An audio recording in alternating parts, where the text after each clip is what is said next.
And you're live. Welcome, everyone. Thank you for joining us. My name is Dan Castagnola. I'm going to be the moderator of this panel today. I want to thank HX Fund for hosting this conference and inviting us to be part of it. We're very excited to share our views and talk about culture. As you know, the concept, the title of this panel is Driving Culture of Innovation, a Key to a Startup Success. So we look forward to answering your questions, but before we do that, we're going to do some introductions. I'm going to introduce my fellow panelists. We're going to do a little bit of Q&A among ourselves, just to talk about culture, and then we will open up the Q&A to everyone in the conference.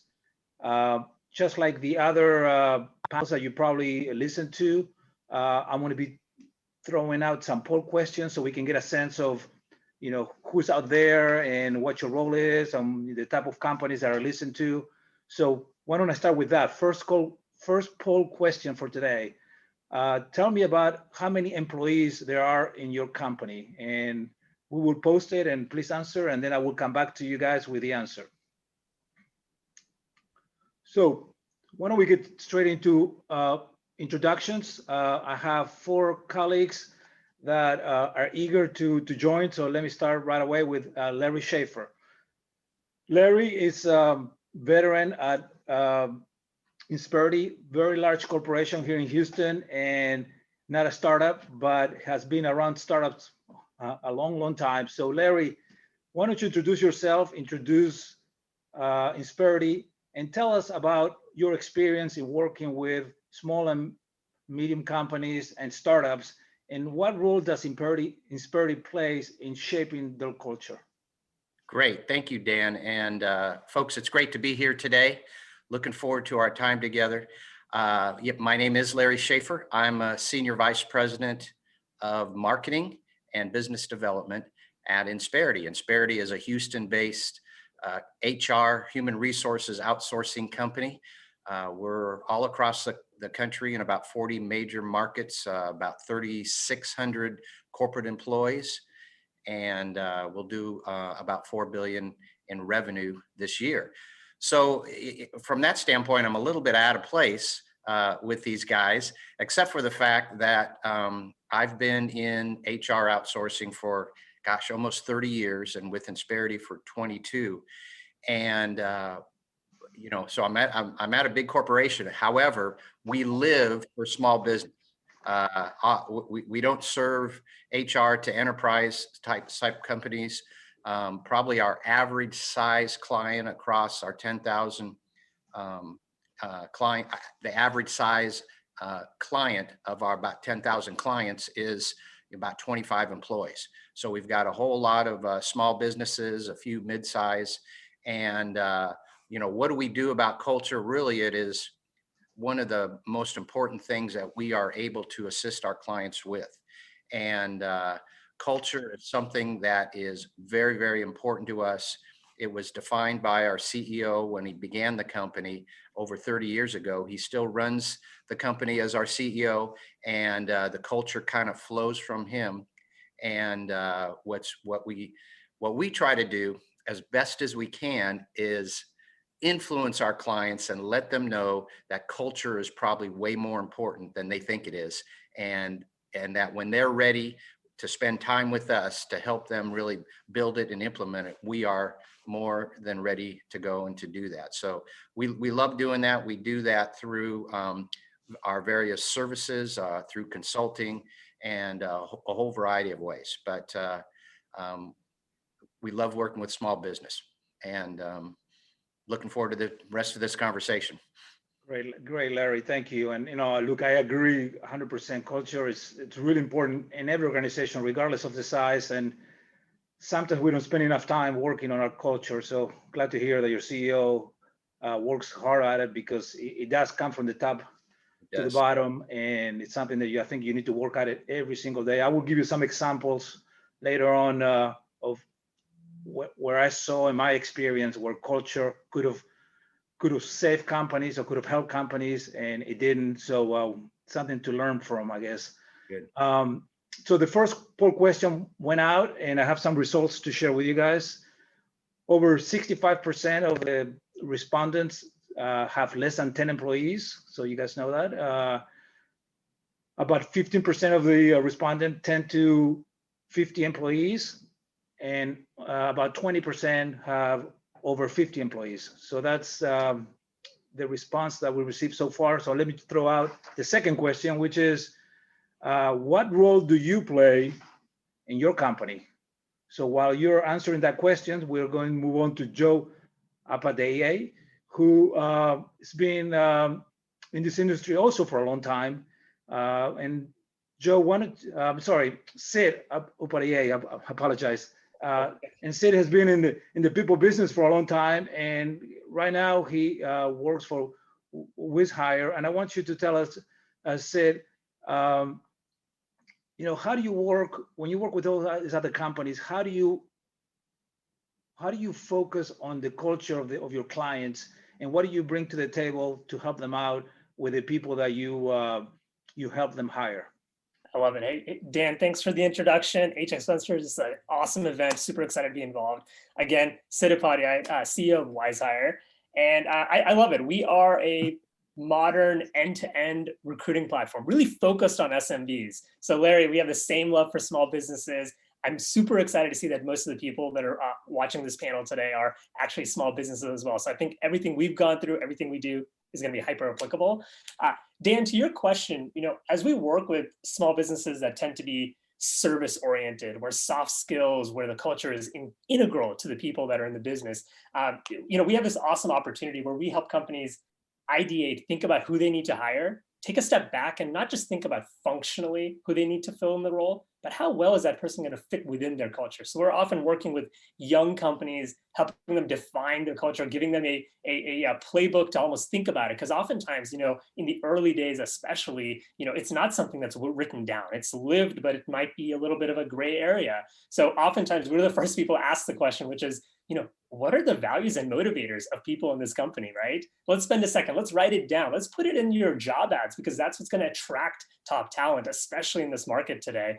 And then last thing, Dan, as we help companies hire, we actually take all their job seekers through a screening process where we actually lean in and look a lot at culture fit. We think a lot about how people's personalities, specifically their motivators, do they align well with the companies? And we found that actually gives a huge lift to employee morale in the long run, productivity for the company. I see it day in and day out, and every time people come to us and say they're flabbergasted and surprised that, wow, honing in on this fit, something that I can't actually teach, is like far more important than the skills that I was initially hiring for. So thanks again, Dan. Really appreciate the introduction.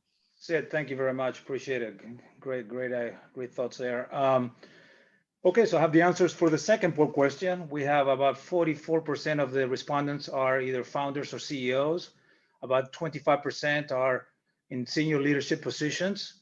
We have about 15% of investors, and another 15% is other. So thank you very much for responding to those poll questions. Now, Joe Alapab, who is very experienced entrepreneur in the technology industry. And Joe, you're with LionGuard. Tell us not only about LionGuard, about yourself, but tell us about how this remote collaboration that we've seen over the last 12 months, how it has changed cultures, not only in your company, but other companies, and any advice you want to give us. Thank you, Dan. Happy to be here, and awesome to be on the panel with some other amazing folks here. And we do aspire to be a $4 billion company one day, like Larry indicated with Insperity, and we'll keep looking upwards to that. We also happen to be a very happy customer of Insperity as well. Started with them in the early days, and so that's an interesting kind of note. But one of the struggles you always face as a startup is, focusing on what you need to be focused on, and that's just a really important thing to keep in mind. And so for us at LionGuard, I like to say I lost most of my hair in the IT business, and I've been, in the entrepreneurial business for a long time. Ooh, you guys see the dog? I hope you don't. So I've been in the entrepreneurial business for a long time, and really the main thing to keep in mind is that you're going to struggle through the early days, and you're going to do a lot of different things. But when it comes to IT and the world that I've been in, it was complicated. We managed a lot of different technologies from cloud to on-premise systems. So Flying Guard was there to actually simplify IT for all of these businesses that manage IT at scale. So our customers are IT service providers that manage into 10, 15 different customers or up to 1,000 customers. And we provide an automation platform for them. And essentially it makes life easier. We're on Zoom right now. We're not in person. And that's the reality we live in right now, is that technology is part of everything we do. And those poor IT support folks that you grumble about, be nice to them. We help them out. We make their lives easier with technology. And one of the things that we've seen with regards to culture is that it's so much harder now to deal with the face-to-face type benefits that we used to have. Just walking in the hallway, saying hi to folks, being very engaging. Kind of like Sid. I can tell Sid's just very engaging over the camera, and it's the same kind of thing when you're in person. You can meet with your team members. You can really model the behaviors and model the culture in a much easier way, and that's harder when you're virtual. So this is something that we've seen, is that through our IT service providers and their end customers and ourselves, we're just a very highly remote company. We always have been, but now we're extremely remote. Culture is important to us. It's been a big part of our founding. And so for us to do it virtually, we've got to do it via Slack. We have to do it via Zoom. We have to do unique things that we haven't done before. And so that means that those that are intentional and deliberate about taking time and really thinking through how you pass on that culture and making sure that everybody else on the team is following suit and sees value in this, that's important. And it's the CEO's job ultimately to start that and beat that drum. So I look to all you CEOs that are on this Zoom session, and really it's up to you, number one, to be the start of those core values, and then to keep beating that drum when we're in this virtual world. So pass it back to you, Dan. Thank you, Joe. Appreciate all those comments. Let me just throw out one more question, maybe the last poll question for the day, and before we jump into Tom, our last panelist. Why don't you guys tell us about what stage is your company at right now? I would like to know what size or what stage your company's at, and we will post that question right now. So Tom, our next and final panelist, Tom Ball, he's been involved with startup companies for a long time, and he's seen many companies. He is with New Coast Ventures. So Tom, tell us about New Coast Ventures, tell us about yourself, and tell us about how culture created shareholder value for you and for your fellow co-investors in the portfolio companies, please. Sure. Well, like everybody, thank you for having me today. My name is Tom Ball. I'm co-founder of Next Coast Ventures. We started Next Coast about 5 years ago when my business partner and co-founder Mike Schmerklo moved to Austin from California. We've known each other for 20 plus years, been friends and business acquaintances for a very long time. We raised our first fund, as I said, about 5 years ago. That was a $90 million fund. Raised our second fund about 14 months ago, which was a $130 million fund. As you might guess by the name, we focus on investing in next coast markets, which we loosely define as anywhere outside the coasts. And so hence the name. There's a bunch of themes on our website, which I won't bore you with. We do consider ourselves thematic investors. From an investing stage, we go all the way from seed to Series B, which translates to a few $100,000 in an investment to test out a thesis, to multiple millions of dollars for later rounds where we're trying to help a business scale. Prior to NCV, I spent about 10 years at Austin Ventures, which is what got me to the state of Texas.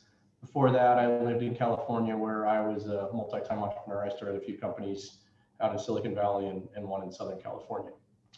Dan, to your question, what role did culture play in creating shareholder value? I think I've had a pretty good perspective, both as an entrepreneur when I started the companies, and then as an investor, where I've invested in more than I care to admit. I think at a high level, it's pretty immeasurable what impact culture has. but it's immeasurable in a positive way, where I think all of the best outcomes I've had as an investor, I can't think of an example of one where it's not the case, have all had very strong positive cultures. Probably the biggest dollar outcome I had was a company to date called Retail Me Not, which had an amazing culture and kind of was always voted as the best culture in Austin. So, I think that spoke to how that created shareholder value. When I was a young entrepreneur and really didn't know enough and didn't have an appreciation for it, I think I was very fortunate, and I had some co-founders and early employees who had a much greater appreciation of culture. And, thankfully that helped us have some good outcomes there too. I think at the high level though, again, what culture helps you do when you're in a startup environment, I think if I had to sum it up in a simple way, it kind of helps you win gracefully and lose with dignity. And maybe even more importantly, culture is what keeps you going on the dark days, because the roller coaster of startups is pretty extreme.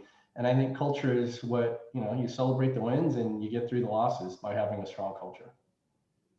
Yeah, good point. Really good point. Thank you, Tom. And, I agree. I mean, culture is the glue, right? It keeps it all together. Let me give you the results for the last poll question. I think we have about 75% of the companies listening are early stage, about 11% are mid stage, and about 14% are in the expansion stage. So a good mix. Very excited to have you guys be part of this conference. And just finally, maybe a quick intro on me. As I mentioned, my name is Dan Castagnola. I'm president of Quanta Capital Solutions. Quanta Capital Solutions is the investing arm of Quanta Services, which is a large specialty contractor in the infrastructure world. We build fiber optic networks, transmission lines, pipelines, and among other things, public traded company, a large Houston-based company. So happy to be part of this conference. We are also an LP, limited partner in HX Venture. And maybe I could say that, we've been a partner there for a number of years, and HX Venture has really exceeded our expectations over this time, because we were expecting to be shown a few investments or shown a few companies, and they really have hit the ball out of the ballpark. What we thought we were going to see from time to time, they really have a huge reach in not only portfolio companies but funds. And the quality of the management team, Guillermo, Sandy, Alice, the whole team it's been great for us. So thank you for the invitation. Like I said, I'm really happy to be part of this event. So we're going to get into some Q&As, internal Q&As among ourselves, and then I'll open it up for you guys to ask questions. But when we talk about culture, it's something that I never really thought about very much. I always been in the front end doing deals, and culture was something that somebody else dealt with, HR or senior leadership. The privilege, I would say right now, for lack of better word, I worked for 10 years at Enron. I worked for 16 years at General Electric. Probably two companies that couldn't be more opposite in many ways, but two companies that had very strong cultures. And I would say that their culture was what made them to be the leaders in their respective fields, both Enron and GE. And it was probably the culture which did not prevent them from failing. As you guys know, the story of Enron is no longer around, and GE is probably a shadow of itself, right? So hopefully they will come back. I think they are coming back, but it's not what they used to be. So culture is extremely important. And now with my experience behind me, I feel like it's something that people should work more at culture. I mean, people who like to work about new products, marketing, development, customer development, but culture is something that people don't spend enough time. And I think it's something that it should be well balanced with all the other priorities. So those are my 2 cents about culture. So let me start up asking a question. Maybe I'll go to Joe first. I mean, Joe,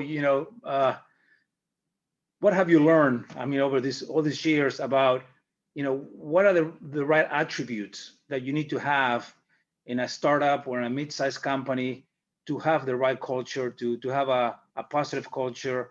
What would you recommend somebody starting a new company right now?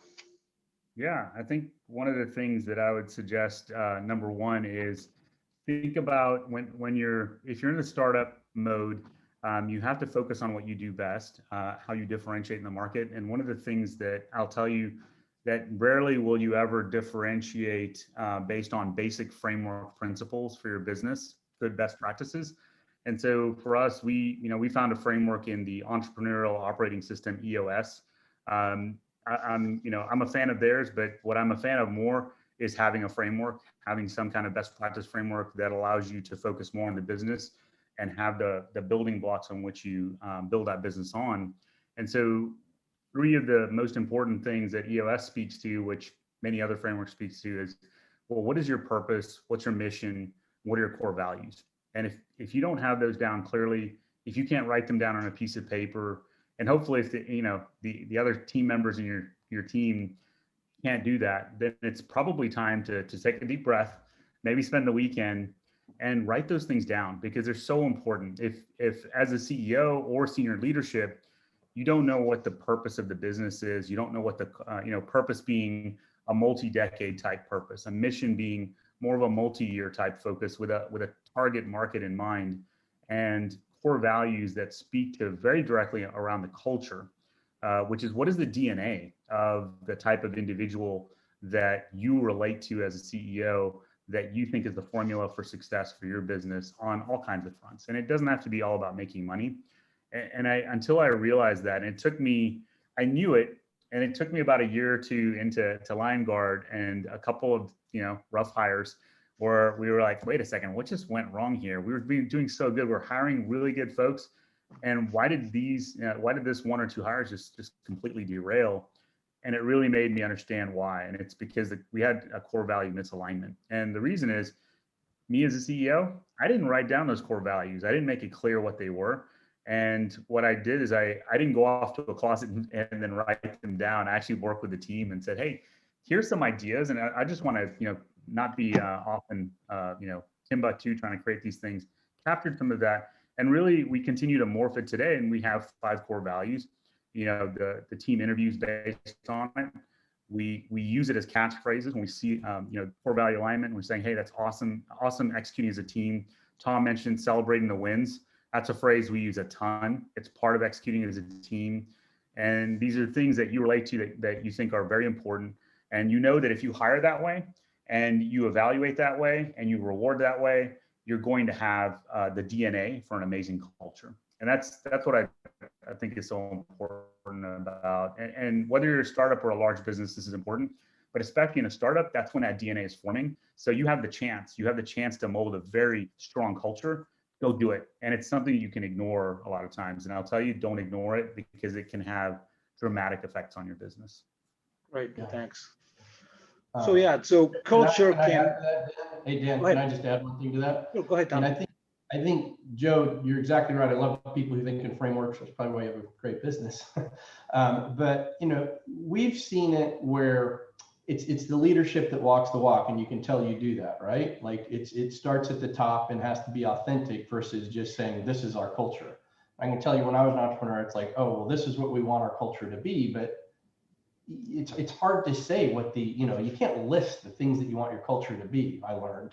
And it really has to be authentic, and it's kind of a randomness where it all comes together, and then your culture takes form and shape.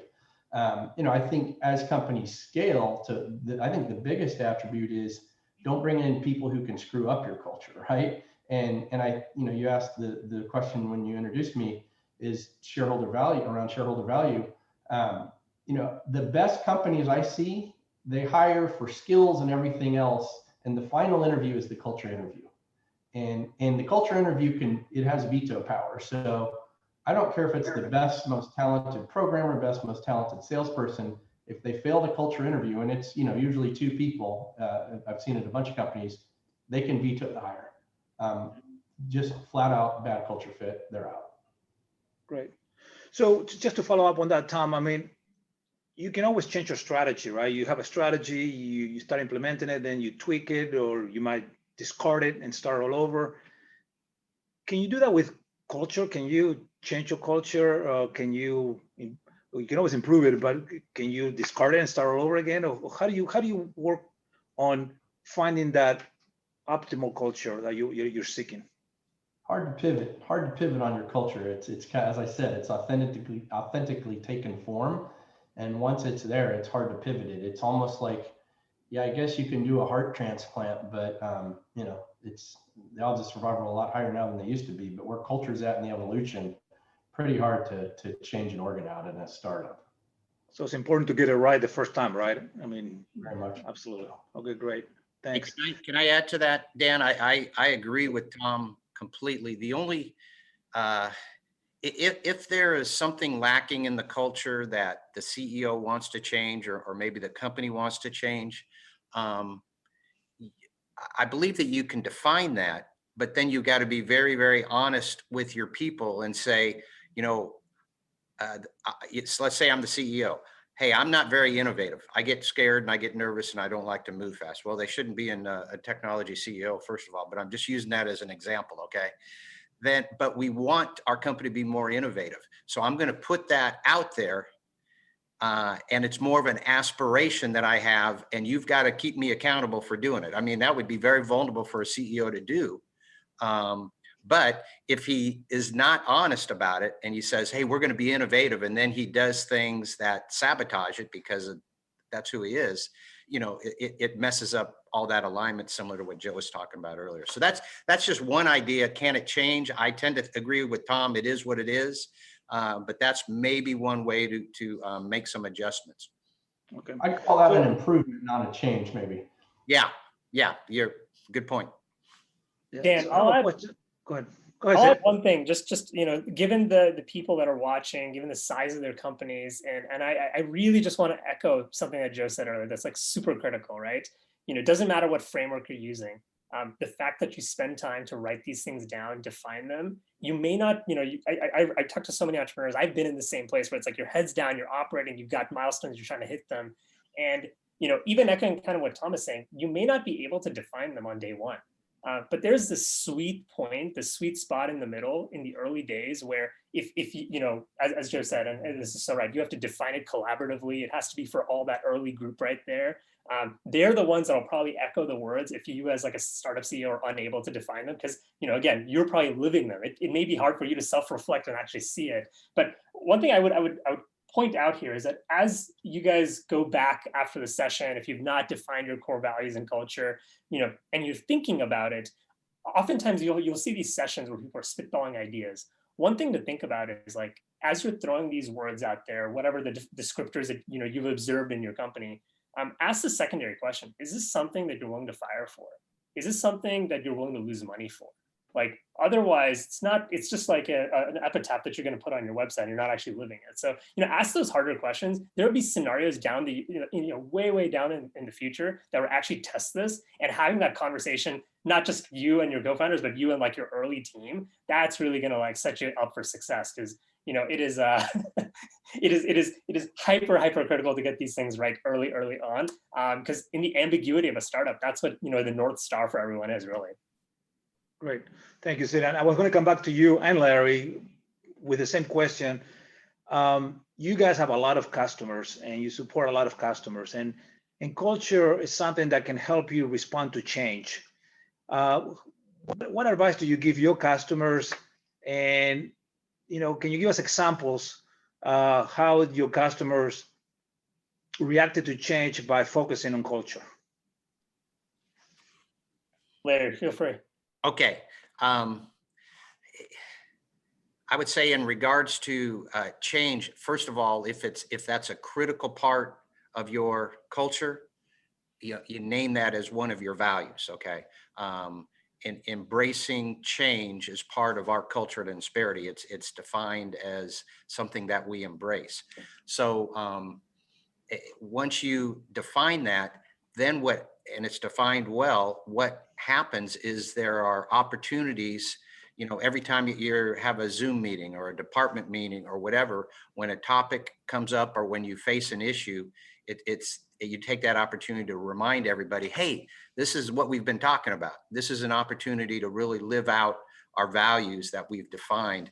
Let's take advantage of that and go for it. Got it. I would add this, which is that think about the last year that most small businesses have gone through. The amount of just in the early months of the pandemic, the amount of chaos that small businesses felt. We were seeing this and hearing this every day. And I think it was one of these moments that, really put culture values to the test. And the thing that we saw again and again, especially as local businesses, Main Street businesses transition to online. I know there's a question right now about, remote culture. Calling out those moments, especially in this time where it's you're not getting the face-to-face, re-emphasizing oh, hey, Larry, that's a great example of our cultural value. Now you're actually echoing it. And, it would say one, obviously this is a period of time where we've gone through so much change. We're really testing out these values. We have to re-emphasize them. And then again, since we're in such a remote setting, over communication, I feel like no one on this call can underestimate or underemphasize how important it is to over communicate these things, especially right now. Got it. Thank you. Okay, one final question among ourselves, and then we're going to open it up to the floor. Maybe for Tom, but anybody else can jump in. I mean, startups, like any other company, it's all about growing, creating shareholder value, keeping people engaged.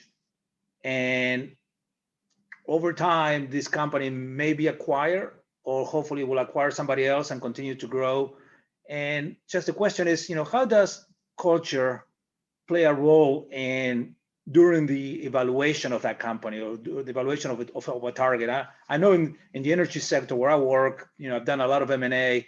I walked away from deals because the culture was just not right. I knew that bringing a company on board was just going to be disruptive to the existing operations. Do you guys look at it the same way, or do you hope that once you acquire a certain company, you can change their culture? Yeah, great question. I could go so many ways with this.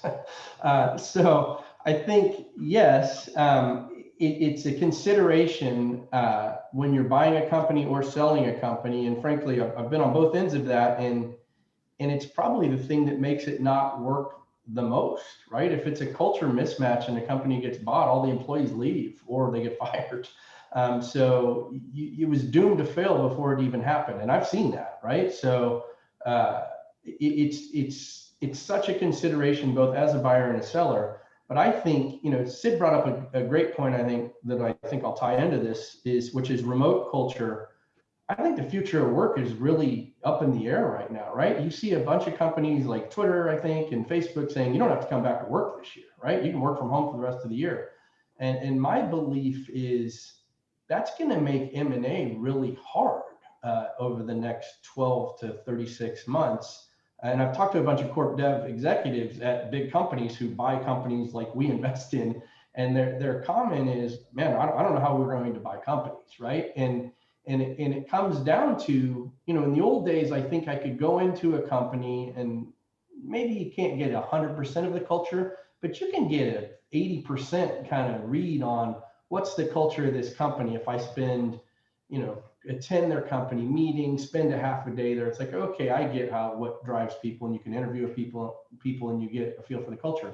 When companies are going to get bought in the next 12 to 36 months, if they're working remotely, how does Google, Facebook, any of Salesforce, any of these companies come and actually get that culture gauge? So I think it's a risk, and I think it's an opportunity. We like to think of things as more as opportunities. So I think there's a huge opportunity, to Sid's point, of how to figure out this remote culture and how do you gauge it, how do you measure it, and how do you make it better. Thank you. Anybody else wants to add something before we jump into the Q&A from the participants? I think I can add one thing, and that's one of the interesting things, though, with Zoom, Teams, and all this technology is that being able to jump in on a meeting is much easier. You don't have to get on a plane. You don't have to go anywhere. So that's been kind of the interesting thing, is that you can actually rapidly kind of participate in ways that maybe you wouldn't be able to participate before, because it's just that accessible. Our board, for instance, we interact with them at a very detailed level, and it's no longer flying on a plane. It's no longer, phone calls.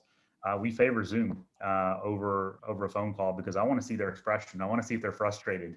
I want to see if they're happy, and that can tell you a lot. So it's interesting. There's a balancing act, and nothing beats in person. I agree with you, Tom. I think the other side of it is, okay, what's the silver lining? And there's something there as well. Thank you. I've only been through one M&A, transaction in the past, but maybe this is a point that we'll see, which is we're probably going to just see, fewer deals where you have to get on the plane to go there. They might be larger deals. And I think we are kind of seeing a trend of like larger transactions where businesses are kept independent, possibly because of these frictions that, we worry about. Right. Good point. Okay, so we received a number of questions through the website, so I'll start reading them.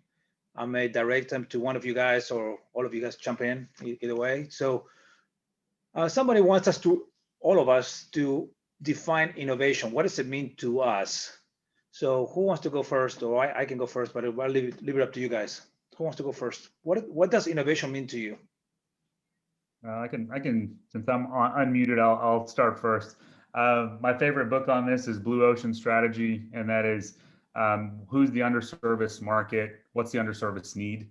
And is there an opportunity there to go ahead and provide something of value? And that to me is innovation. It's not replicating what's already out there. It's providing something net new.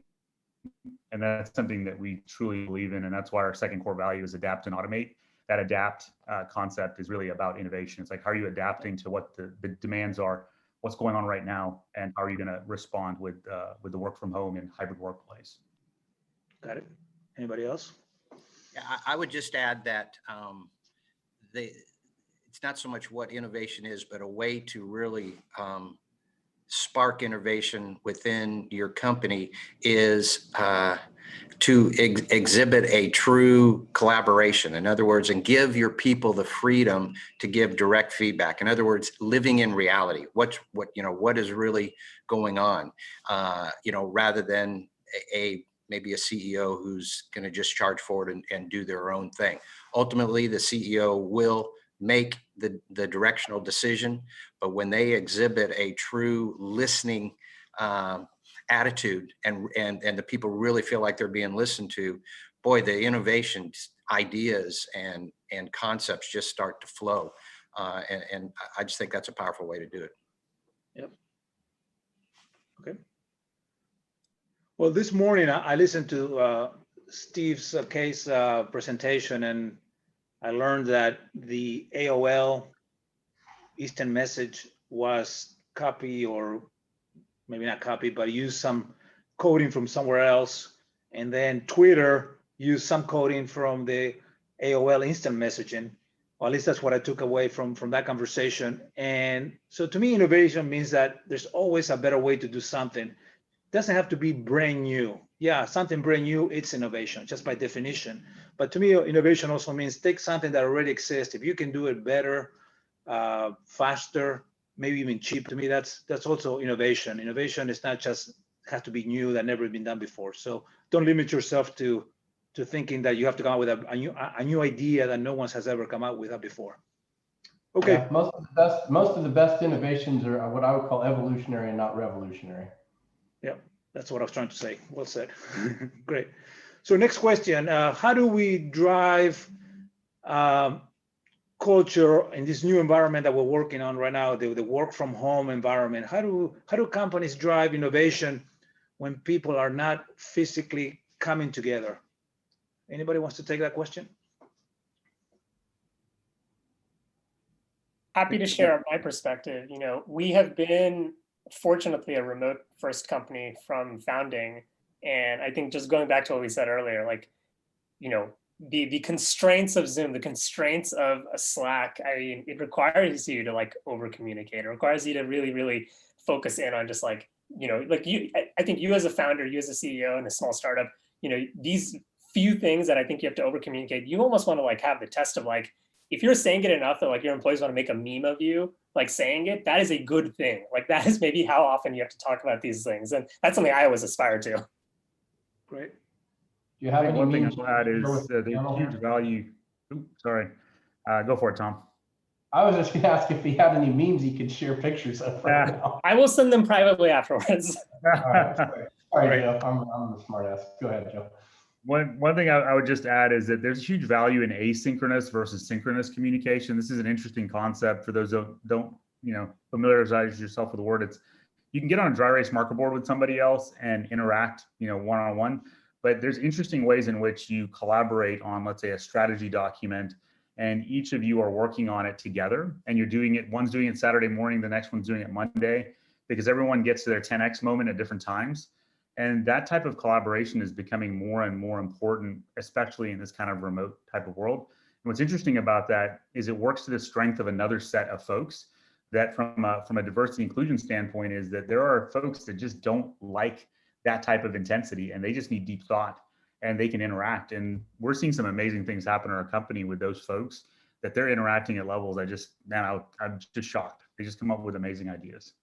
Yeah, I completely agree. I mean, I think building on Sid and Joe's point, communication is kind of the paramount to it, I believe, and it's the various ways of communication and tools that you use, right? So frankly, I think the future is much brighter because we can do asynchronous communication, where it used to be like, oh, let's have a meeting, let's all get in a conference room and talk about it.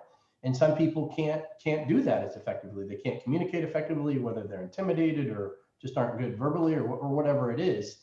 So, I mean, we've got a company called Onboarder, which started out as a software product for helping onboard employees. And as you might imagine, when the pandemic started, we had a concern that people might not be onboarding employees for a while.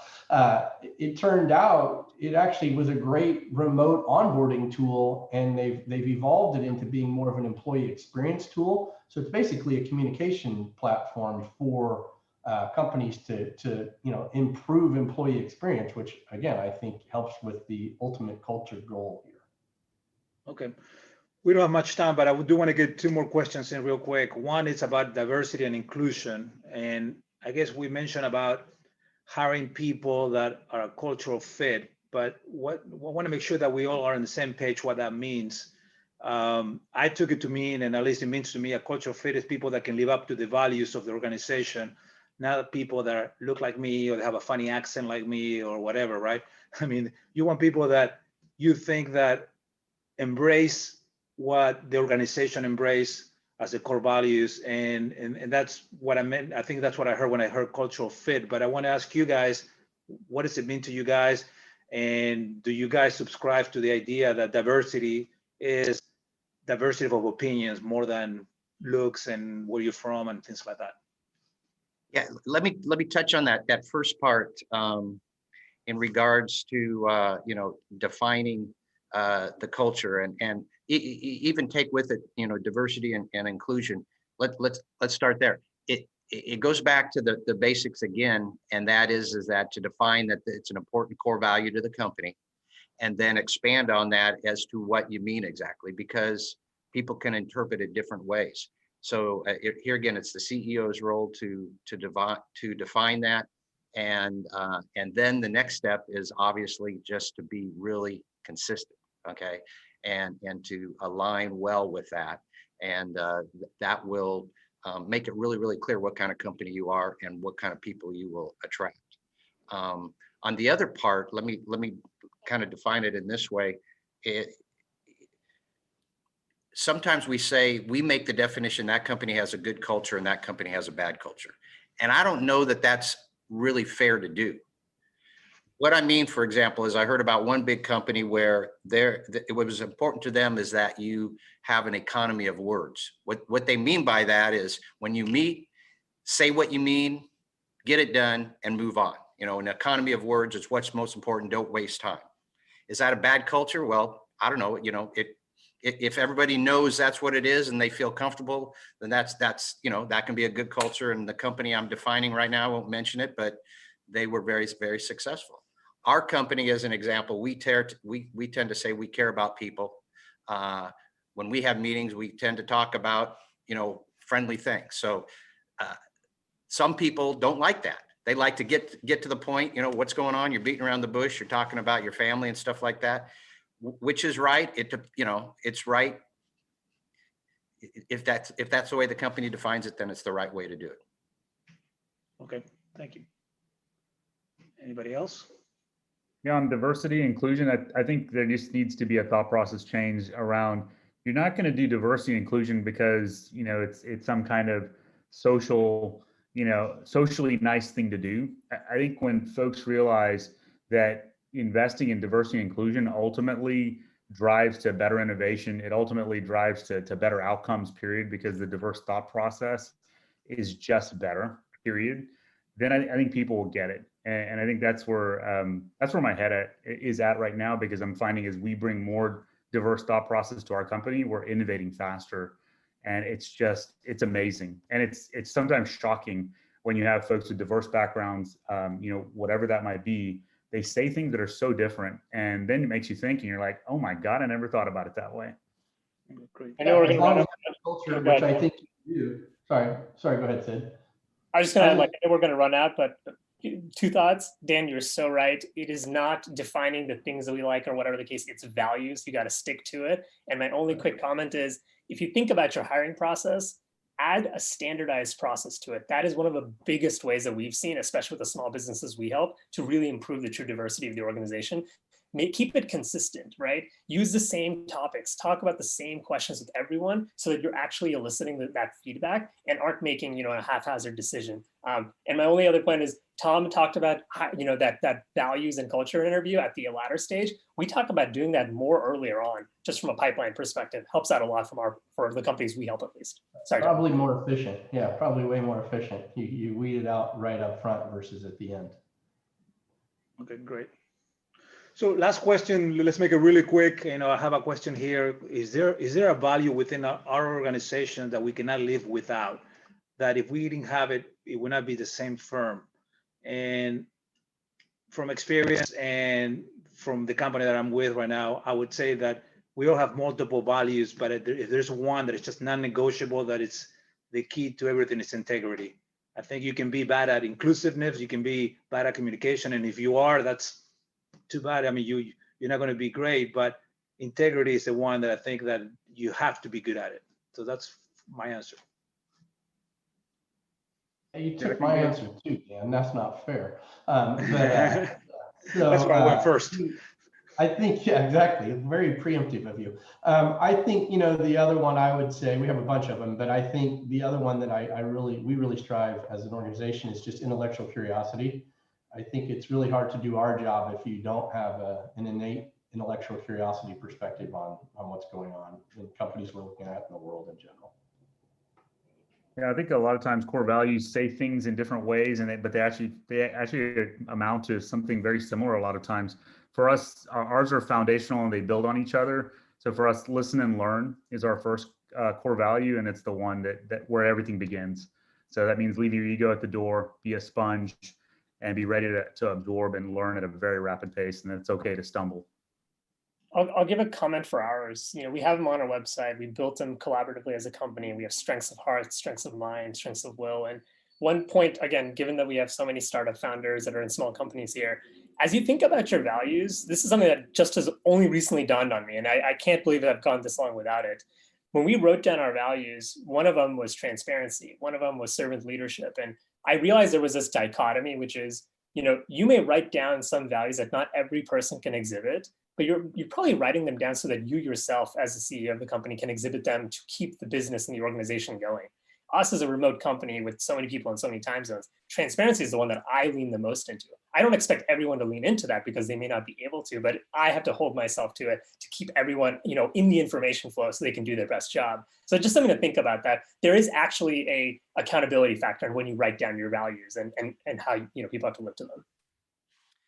Yeah, I mean, I just got to say, you know, even though Dan already said it, we have integrity as the cornerstone of our business. So that is the foundation of everything else. And we know that you know, we basically know, all of us know what integrity is, doing the right thing. Our CEO defines a little bit further in regards to doing what you say you're going to do. So once again, when the rubber meets the road, when you go through challenges, that's really the test of where your integrity goes through, that you're going to live out your values. Great. Okay, guys, I think we reached the end. I just want to thank all of you guys once again for joining us. I want to thank Sid, Tom, Joe, Larry for being part of this, taking out of your schedule to do this. HX Ventures for inviting us to being part of this larger conference, and also to the IT guys who made it so easy for us to do this conference, who are behind the scenes, making sure that everything goes smoothly. So again, thank you very much, and I believe we're done. Thank Thanks you. for having us. Thank you.